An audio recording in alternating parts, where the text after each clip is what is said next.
Quando fecho os meus olhos, sinto a tua presença.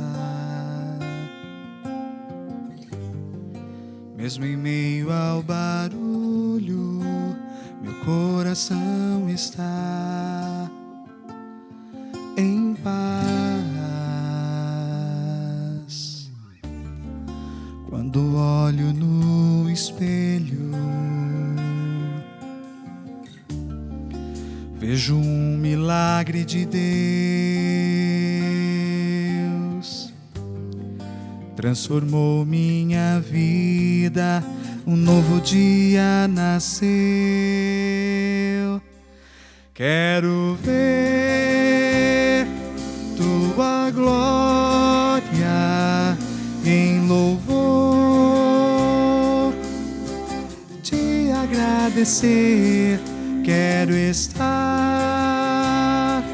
aos teus pés, Senhor.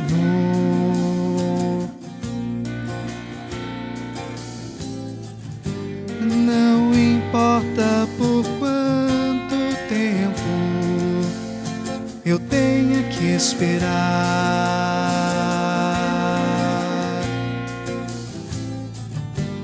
eu só vou me acalmar quando aos teus pés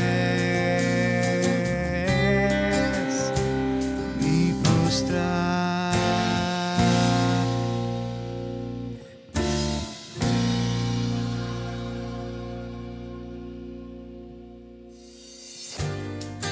Quando só tua voz me consola.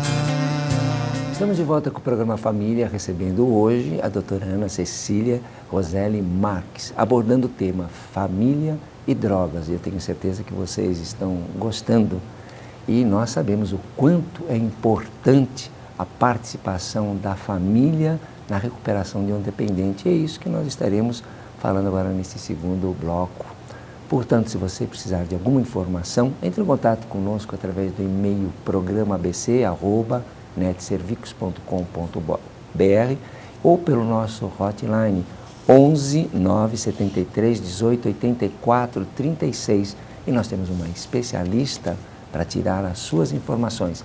E vamos continuar conversando com a doutora Ana Cecília Roseli Marques. Muitos de vocês, eu tenho certeza que conhecem essa pessoa. Muito conhecida, porque tem um conhecimento muito grande e está hoje trazendo uma contribuição para todos nós. E vamos continuar explorando um pouquinho mais do seu conhecimento.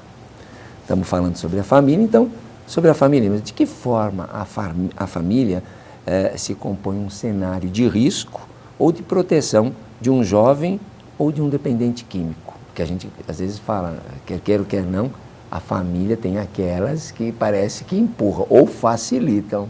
Isso. Bom, são alguns aspectos que já foram estudados, né, e que estão nessa fórmula de risco para um jovem ou para um dependente químico, né? Famílias que têm transtornos mentais graves e que não têm tratamento ou que não têm uma chance de uma boa recuperação. Então, famílias que portam transtornos mentais graves têm um peso aí nessa formulazinha do jovem, né, do desenvolvimento do jovem. Famílias onde os pais ou parentes próximos são usuários também, né, também é outra família que pode trazer uma certa influência aí para esse jovem, nunca sendo a família a responsável isoladamente pelo desenvolvimento da dependência, né? Tem que sempre citar isso. Famílias onde graves desastres aconteceram com perdas muito sérias, às vezes a perda de um pai, às vezes a perda da mãe, diante de uma situação grave, em uma situação grave. Também são famílias que têm esse peso a mais na balancinha aí do jovem, né? A classe social e econômica dessa família também é um fator importante, né? Porque isso define a chance dessa família se escolarizar obter informações sobre os problemas como esses da dependência, né? Existem estudos mostrando que pais que não conseguiram se escolarizar adequadamente, se você pesquisa esses filhos nessa amostra, você vê que os filhos começaram a fumar mais cedo, começaram a experimentar a bebida alcoólica mais cedo, porque o pai, infelizmente, não conseguiu transmitir essa informação, porque também não recebeu, né? Então, a classe social e econômica, a escolaridade são fatores importantes aí em relação à família, né? Famílias agressivas, né? Famílias onde a violência, né? O transtorno de conduta incide, né? Então, indivíduos que têm conflito com a lei, enfim, são famílias que também têm esse pezinho a mais na balança do desenvolvimento do jovem, né? E, obviamente, também do dependente. Então, esses são aspectos que já foram estudados, né? E que, em algumas fórmulas, aparecem como fatores determinantes, né? De risco. De vulnerabilidade. De vulnerabilidade e de proteção. Ao contrário disso, né? Famílias mais equilibradas, que têm mais acesso à informação, né? Que é muito importante, que tem uma classe média, uma classe que dê a ele chance de buscar saúde, de buscar educação, de ter acesso à alimentação, enfim, a se tratar de outras doenças, né? Enfim, quase que o contrário disso. Mesmo famílias que têm transtorno mental grave, se elas têm acesso ao tratamento, esse risco é muito menor, né? Sem dúvida. Então, E quando a família chega e diz a você: nós demos excelente educação, somos bons pais, não fumamos, nunca admitimos, sempre conversamos com os nossos filhos a respeito. Estou decepcionado porque meu filho está usando. Então, nós vamos ter que procurar essas causas, né? Por exemplo, você pode Aí tem o fator achar, ambiente. E também você pode achar que está dando tudo que aquela criança precisa, né? Muitas vezes você nem percebeu que aquela criança tem uma deficiência sutil, uma vulnerabilidade bem sutil. Eu não imagino que a família seja esse grupo que acha que fez o melhor e fez tudo. Mas você não escuta isso no seu consultório? Ah, bom. A gente às vezes escuta A esse gente diagnóstico, escuta, né, da não, própria família sobre ela, né? Ontem mesmo eu estava escutando isso no consultório. Né? O rapaz está com 21 anos, está no primeiro ano de medicina, reprovando em quase tudo. Eles estão indignados. Mas assim, o rapaz veio há 3 anos atrás em nosso consultório, usuário só de maconha, vieram durante 1 ano e depois acabou. Então, acharam que estava tudo bem. Então, eu acho que a família, quando enfrenta essa questão do uso de drogas, é lógico que ela vai entrar em sofrimento, né? Ela vai ficar frágil, vulnerável, mas ela tem que buscar ajuda para entender essa fórmula. O que aconteceu com aquele membro dessa família e que levou a esse processo. E a família não tem que se eximir, achar que fez tudo. Eu acho que nenhum de nós, né? Eu sou mãe, sou avó, eu não acho em nenhum momento que eu consigo fazer tudo. Sem e atendo dúvida. A todas as necessidades do meu filho, dos membros da minha família. Muito pelo contrário, eu tenho a humildade de entender que o ser humano é um ser limitado, a família também, o indivíduo que está dependente também, e que só esse agrupamento de esforços, esse conjunto de esforços é que vai mudar aquele problema que a gente está vivendo ali. E muitas vezes junto com uma equipe multidisciplinar, né? Muitas vezes a família não vai conseguir fazer isso sozinha, ela vai ter que procurar ajuda. Hoje, num processo que nós temos uma sociedade um tanto conflitiva entre as políticas sobre as drogas. Então você vê, hoje, nesse mês mesmo, nós teríamos um corpo de juristas que deveriam estar decidindo sobre a discriminação. O jovem muitas vezes pega essas ideias, dessas cabeças ocas como representante do povo que pouco entende sobre essa doença, lança um jovem que ouve, vai ficar embarulhado. Vai. E aí ele vai ter o contraponto da família com as suas normas, com os seus valores, mesmo sem informação especializada. A gente não imagina que a família tenha que virar um especialista para cuidar do seu filho em relação às drogas. E essa família organizada, com valores, com normas, vai procurar esclarecer esse filho e ela mesma vai procurar se esclarecer para ajudá-lo a voltar para o seu padrão, que é de não uso de drogas. Né? A família não usa drogas. Como é que o filho pode ir por um caminho de uso de drogas? Eu vou ter que entender esse processo, me aprofundar, eu, família, e vou ter que me contrapor a isso que você falou, por exemplo, uma proposta aí de lei que quer descriminalizar ainda mais o uso de drogas, como se a gente já não vivesse num cenário de descriminalização aqui no Brasil. É um absurdo mesmo, mas a família vai lá, vai se informar e vai cuidar desse pensamento que intercorreu nesse jovem. Parabéns, doutora Ana, parabéns. Gostei, excelente resposta. A família tem seus valores. Tem. E quem decide são os pais. Sem dúvida. Quem tem discernimento nesse momento, como você falou, se as drogas, mesmo que sejam legais, já sabemos o quanto traz de comprometimento para a saúde e o prejuízo, não só para a saúde, como para a sociedade, legais, que se pudesse, nem seriam legais. Imagine as ilegais. Acarretariam muito mais ônus para a sociedade. Nem dúvida.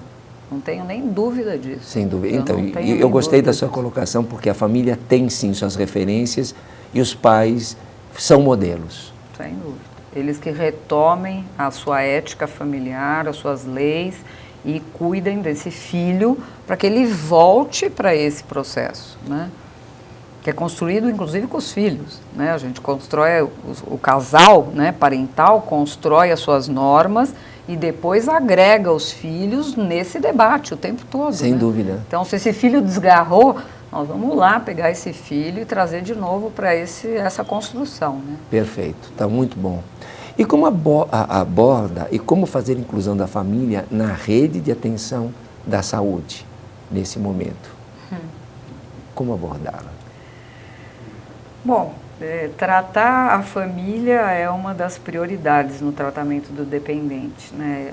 Eu acho que, infelizmente, ainda o nosso Sistema Único de Saúde não está preparado para tratar as famílias, né?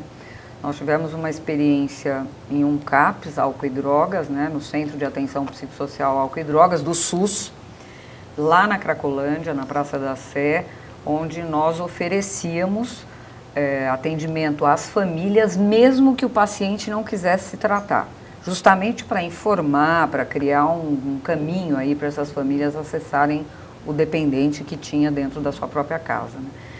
Mas porque era um modelo ligado à universidade, ligado à pesquisa, a gente pôde implementar essas intervenções que são muito necessárias.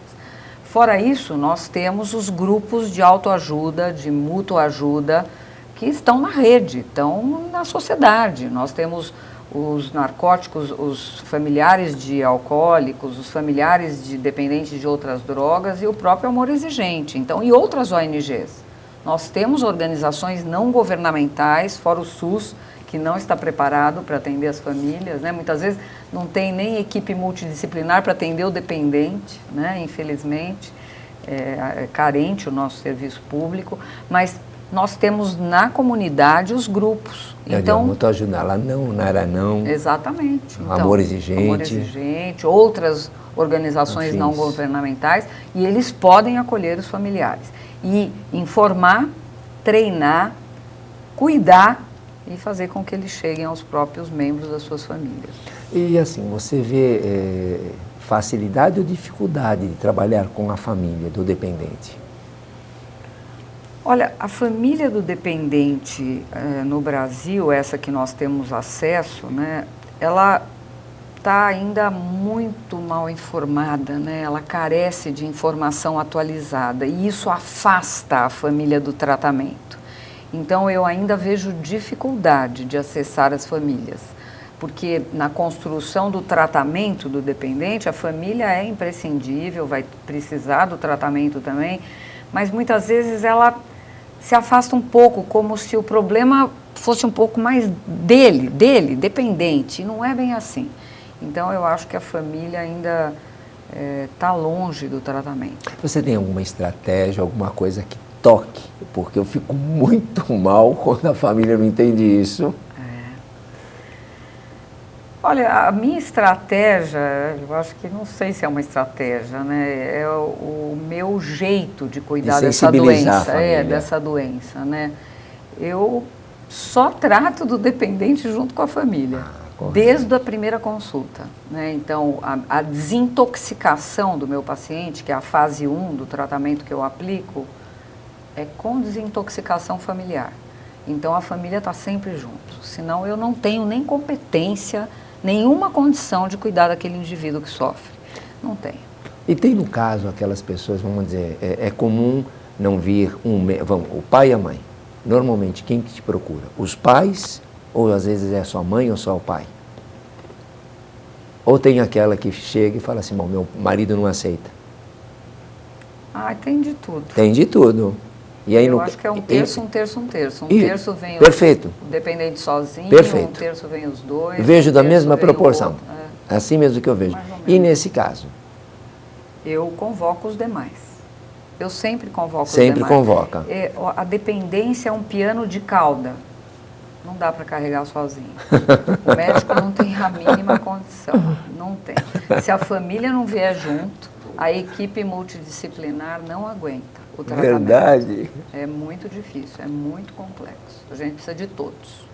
Às vezes acontece que não vai realmente, um deles vai acabar, né, assim, trazendo esse prejuízo. Eu concordo, a família é fundamental. Fundamental. Quando não tem a família, a gente pode trazer quem para dar esse suporte? Então, alguns casos é o próprio serviço de tratamento, né? O agente comunitário, é o médico, é o assistente social, às vezes é o sistema de saúde, né? Ali, um pequeno grupo.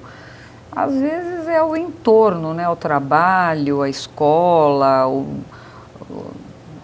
enfim, até o Ministério Público, né? Eu digo isso porque eu vejo né? assim, às vezes nesse processo da recuperação, eu tenho jovens que não têm os seus familiares, não é? Eu tenho aqueles que já há muito tempo e eles não contam mais com a família.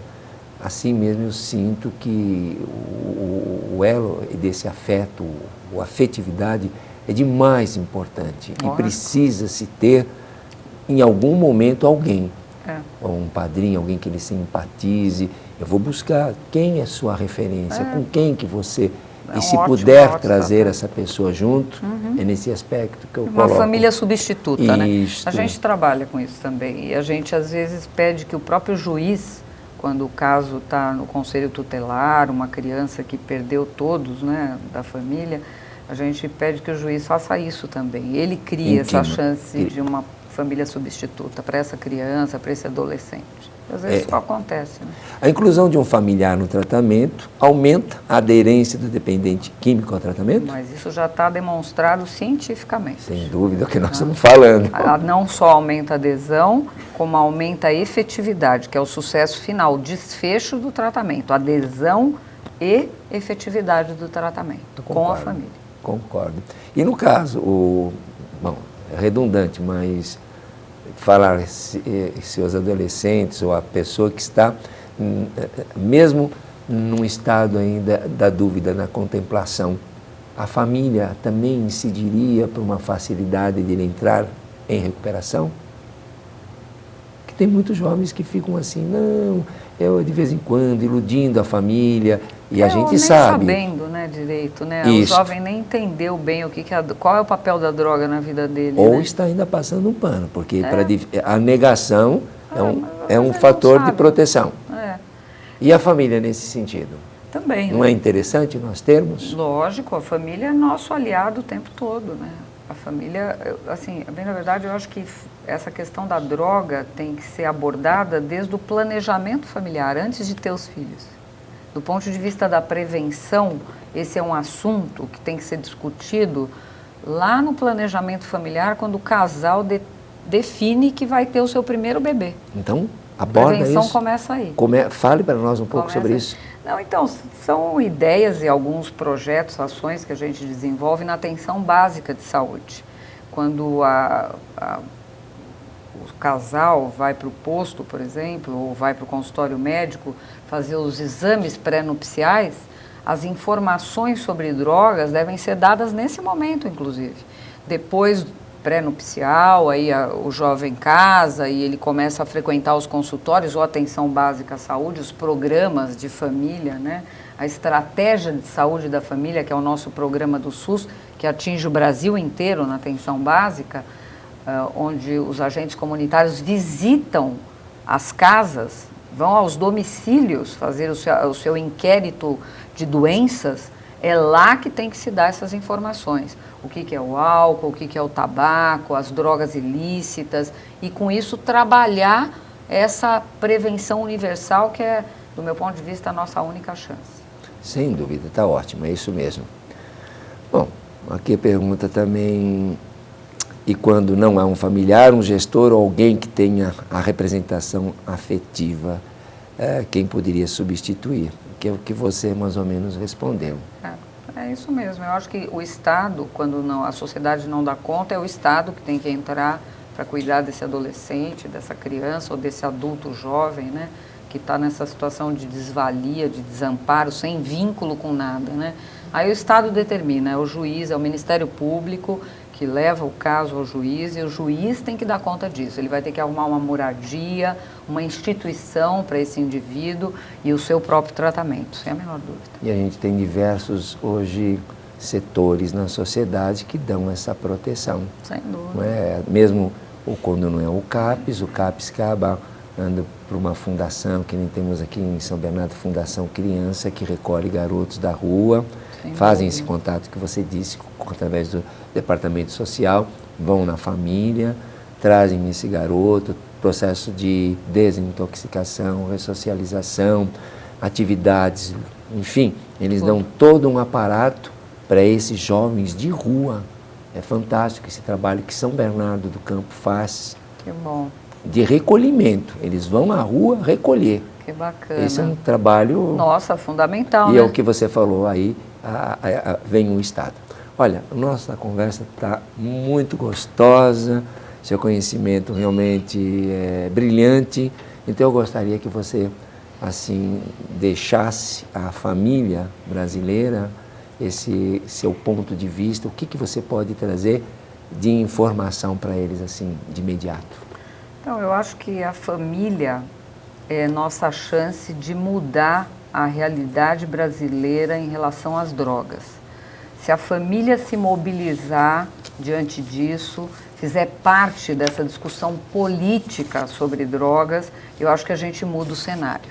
A família, ela vai dar a chance desses indivíduos serem humanos, que eu acho que é isso que está faltando, essa humanização dessa questão das drogas, e a família é o agente principal. É por aí que a gente tem que ir. É isso mesmo. É a nossa única chance. E para os jovens, o que você diria?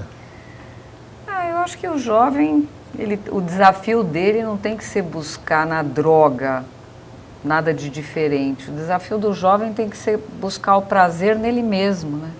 O prazer está nele. Tem coisa mais especial que um adolescente? Eu, quando me lembro da minha adolescência, eu vivo sempre querendo voltar, mas não vai dar, né? Eu fico imaginando que foi o período mais maravilhoso da minha vida, mais criativo, mais inusitado, mais emocionante. E aí só isso me confere a ideia de passar para o jovem que ele tem o prazer dentro dele, ele não precisa buscar nada de fora para obter essa emoção e esse prazer, está dentro dele. Parabéns. Nós tivemos aqui a presença da doutora Ana Cecília Roselli Marques, que foi realmente prazeroso estar com ela, e dizer que esse programa tem apoio da Instituição Cláudia Monge, que dá apoio aos familiares codependentes e aos dependentes químicos, também ao grupo de voluntariado do canal Net Cidade, também da nossa querida amiga Ângela do Trajes a Rigor, do programa de voluntariado, já falamos do Espaço Vivo e Paisagismo do nosso amigo Djalma Lorenzini, isso mesmo. E agradecer a presença de todos até agora e de convidar a todos os grupos anônimos que queiram trazer o seu especialista ou algum tematista com um assunto que aborde a família ou codependências. Esse é um programa realmente que precisa de todas as informações. Então nós agradecemos a sua presença e até o próximo programa. Obrigado.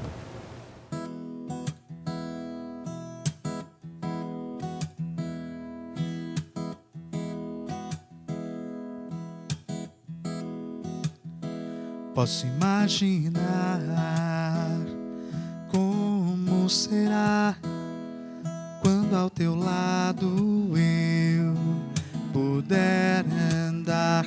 Posso imaginar o dia em que verei o teu rosto face a face, cercado por tua glória. Meu coração posso sentir batendo forte por ti, Jesus. Nesse dia eu vou sorrir. Posso imaginar, posso imaginar.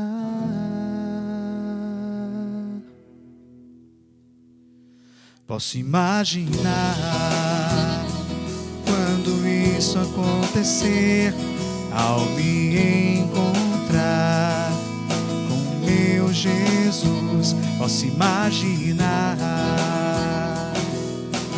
quando poderei com minha voz sempre te adorar. Posso imaginar,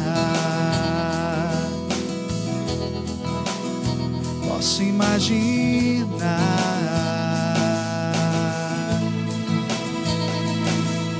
cercado por tua glória, meu coração posso sentir batendo forte por ti, Jesus. Nesse dia eu vou sorrir, nunca mais direi adeus, e prostrado em tua presença vou cantar, aleluia.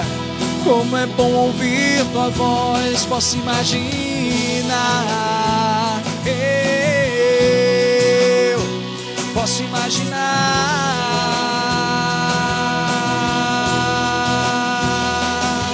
cercado por tua glória, meu coração posso sentir batendo forte por ti, Jesus. Nesse dia eu vou sorrir, nunca mais direi adeus, e prostrado em tua presença vou cantar, aleluia. Como é bom ouvir tua voz. Posso imaginar,